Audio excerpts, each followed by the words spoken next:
इसका recording studio Ekangar सराय।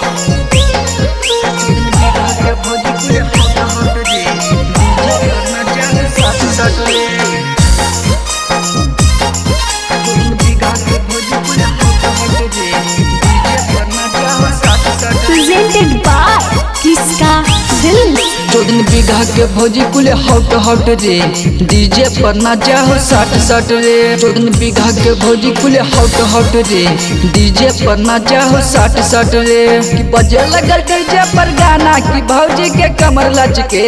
बजे लगल डीजे पर गाना की भौजी के कमर लचके। चौदन बीघा के भौजी कुल हॉट हॉट रे डीजे पर नाचा हो साट साट रे। चौदन बीघा के भौजी कुल हॉट हॉट रे डीजे पर नाचा हो साट साट रे। कि बजे लगल डीजे पर गाना की भौजी के कमर लचके। बजे लगल डीजे पर गाना की भौजी के कमर लचके। बजे लगल डीजे पर गाना की भौजी के कमर लचके। बजे लगल डीजे पर गाना की भौजी के कमर लचके।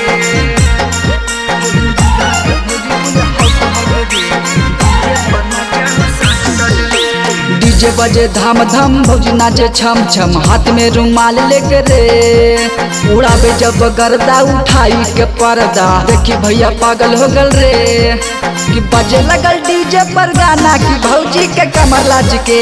कि बजे लगल डीजे पर गाना की भौजी के कमर लचके।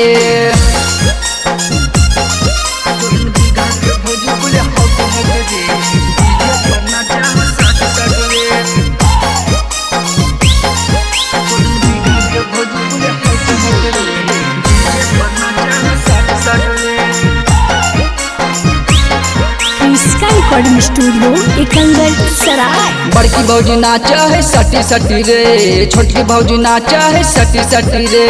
बड़की भौजी नाचा है सटी सटी रे। छोटकी भौजी नाचा है सटी सटी रे। कि बजे लगल कुंदन के गाना के भौजी के पसेना छूटे रे। कि बजे लगल कुंदन के गाना के भौजी के पसेना छूटे रे। बघटला के भौजी कुले हॉट हॉट रे डीजे पर नाचा है सट सट रे।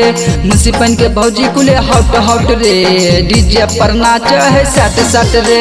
भौजी का है चंदन लगा गाना हॉट हॉट रे। भौजी का है चंदन लगा गाना हॉट हॉट रे। कि बजे लगल डीजे पर गाना की भौजी के पसीना छूटे रे।